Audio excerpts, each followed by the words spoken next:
Come take a look at February's White Dwarf. Spiky bits. Welcome back, Hobby Maniacs. Baer with you again today, taking a closer look at the new White Dwarf for February. Now this has got a lot of new releases in here. Of course, they do every month with a bunch of new releases in here, but a couple of free gifts with this issue. It looks like some couple free short stories from Black Library, 140K and one Age of Sigmar. That's pretty neat to see. They just hit their 20-year anniversary of Black Library. I think the very first book was what, Tanith's First and Only? Somebody fact check me on that, but I'm pretty sure that's the first book released by Black Library all those years ago. And now they're bringing back Inferno magazine, one of my faves. All them short stories, some board game stuff here for the heroes of blackreach.com. Don't know much about this one, but I think it's like $100. Comes with a ton of cards and icons and all sorts of pieces and stuff. Love that board game stuff. And Inquisitor Martyr, that is the video game, some sort of 15% off coupon thing here. None of which I'll probably use myself personally, but for you out there, that might be something you're into. This is, I have fun with this issue. I like this one. It's definitely one you should pick up right off the bat, first of all. So Malign Portents is on the way. I try to stay positive about the Malign Portents, but I still don't 100% know what it's about. I guess it's coming out next week, so that's cool. We'll find out more, and it's kind of a choose your own adventure type campaign. I like the fact that it is 6 weeks, so that's pretty cool. I'm playing in a 40K campaign right now that's 6 weeks long, and it seems to be just right. 8 weeks seems to drag, 6 weeks just right, in my opinion. So I'm liking that. I like that it's an online campaign. And then we get to all the fantastic, wonderful contributors to the magazine right there, and then the contents themselves. Now, this issue was kind of weird, or good, weird in a good way, because it seems like they're expecting an influx of readers in this issue. I don't know whether they were giving this out or doing a big promo for it or something like that, but they have like a kind of a start here, a guide to the features that you should read. Unfortunately, some of these page numbers are wrong, but you know, it happens, I suppose, with them. From time to time, but it's a lot to proofread. Putting out, I can't even imagine how they did this weekly. Like, kudos to White Dwarf staff when you're getting this out every week. Of course, it wasn't this thick, but still, it's a lot of content. A lot of content. I understand. If anybody can sympathize, I totally sympathize with these folks. You know, publishing 15 articles a day on the website. So, awesome book this week. Now, there's a couple of cover features that they talk about in here. Of course, the anniversary of Black Library, more on the Custodes, some stuff with the Mortal Realms and things like that. I wanted to focus more. There's 2 battle reports in here, a 40K one that pits the Custodes against the Necrons, and there's a Elves battle report in here too, which you can kind of see right here. I love, I haven't played as much Blood Bowl, but I used to play the Elves and the Dwarf, so I love those guys. So it was always my personal favorites right there. So let's kind of go through some of the new releases here. This week, and there's the free stuff section. You got the Malign Portents coming out next week. We know the Custode Codex is out. We know the Valorous is out. We know the Normal Guard is a set that's been out for quite some time. Fantastic kit. They kind of kicked all this off, to be quite honest. Jet Bikes are out this week, and I love these things. 90 points each with the Hurricane Bolters. I think they're used correctly, they will shatter most things when they hit them. Allarus Custodians, the Terminators, came out last week. Of course, these kits all make 3 different units, from the Shield Captain to the Vexellum, or Vexella, to the normal models themselves. The same with the Wardens. You can see right there the 3 different types of units they make. The only one that doesn't make 3 different units is the Jet Bikes. So you got one dude that is your Shield Captain, and then 2 regular guys right there, which is kind of cool. I like how they did it. Then the Thousand Suns book also coming out. There'll be a top 10 tips and tactics already. It's a very interesting book, very interesting. I have lots to say about it, but not in this video. We'll see that top 10 as soon as that stuff hits. We just got this in our hot little hands in the mailbox, so figured we'd get it out to you guys here. We've got the Thousand Suns and the Collector's Edition. The Collector's Edition is only $80, so it's just, you know, the upgraded Codex type deal. And then remember too, in this book, you can take the new Zangor, not new, but the Zangor Shaman, the Zangors on disc, along with the big, what is it, Warp Beast, that kind of anchors your line and does all sorts of buffs and things like that. Gang War's coming out. Got the Underhive tiles that we saw back at we saw those back in November, I believe. And then House Orlock as well coming out this month, February 10th, for the normal price of $40. There's a paint splatter in here on these guys. I love it. Very good one. There's some basic stuff in here too. And then next week's releases, the Malign Portents, along with all of the heralds, the new movement range. You got some dice. You've got the awesome Warscryer Citadels making it back. I've actually never seen one of these in person, put together or otherwise, but it always seems like folks always wanted this thing when it was too late. And I tell you what, I kind of want one, but I have no reason to want it. But I guess that's what makes this hobby so cool. It sometimes is just that fact right there. So if anybody's got some size comparisons to that bad boy right there, we'd love to see them. Drop them in the comments below. Then your 4 heralds of the Malign Portents Apocalypse. Of course, you've got Order. I guess this would be your Chaos. I guess this would be your Death and your Destruction.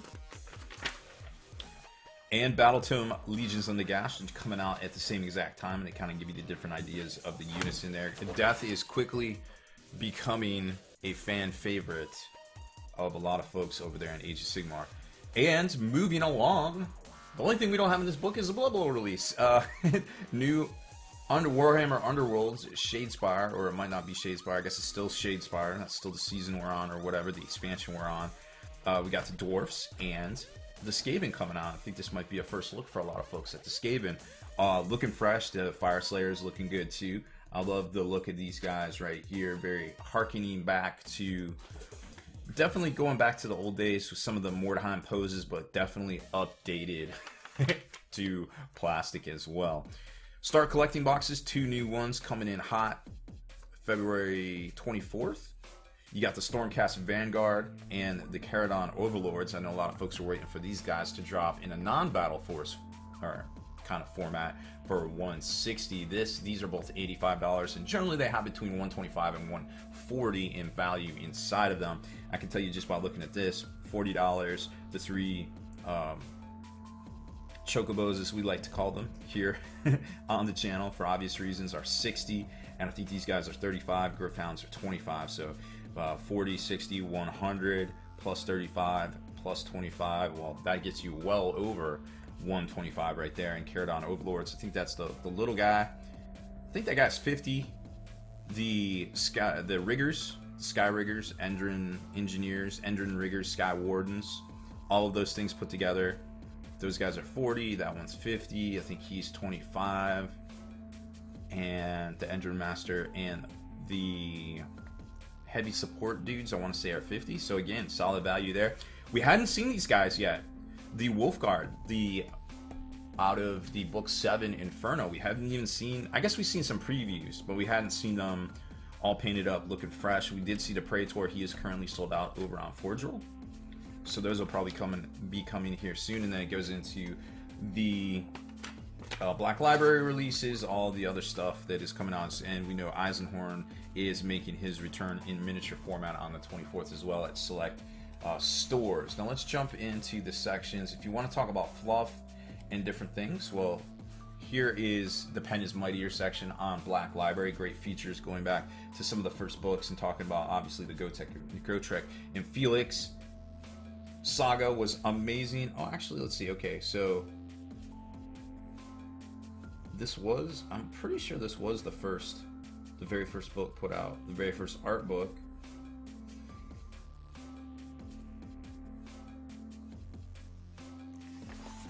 That's very cool. Kind of getting some memories here looking at all this. A lot of these books were very, very good. Passed a lot of time reading those. Then it gets into the Custodes section, more artwork, more fluff, more things like that. The Tale for Warlords. This one's always good, and of course, they talk about Age of Sigmar this time around, talking about the different battle forces and things that they are collecting currently. I think there's a separate battle force challenge in here.